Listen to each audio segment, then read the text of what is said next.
సభను తప్పుదోవ పట్టించిన సీఎం చౌకబారు ఎత్తుగడకు తగిన సమాధానం చెప్తాం. ఇవాళ 11 గంటలకు తెలంగాణ భవన్లో Harish Rao power point presentation.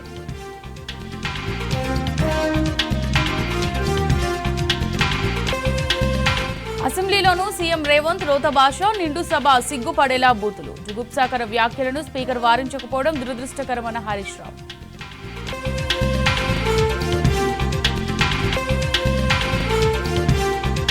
Palamuru DPR వెనక్కి వస్తే సీఎం జాతీయ హోదా ఎలా అడిగారు? 45 టీఎంసీల ద్రోహంపై రేవంత్ సర్కార్ వింత వైఖరి.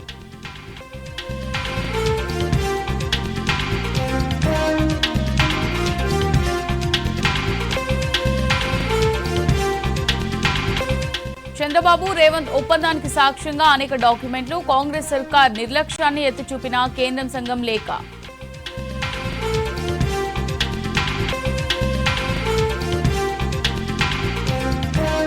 పాలమూరు రంగారెడ్డి ప్రాజెక్టుకు 90 టీఎంసీలతో అనుమతులు ఇవ్వాలి. నల్లమల సాగర్కు అనుమతులు వద్దంటూ కేంద్రాన్ని కోరుతూ అసెంబ్లీలో తీర్మానాలు.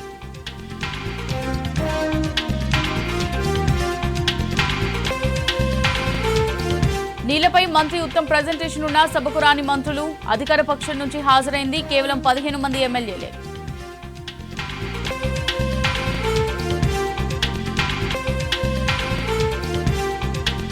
రైతుల యూరియా సమస్యపై చర్చకు సర్కార్ నిరాకరణ, శాసనమండలి సమావేశాలను సైతం బహిష్కరించిన బీఆర్ఎస్.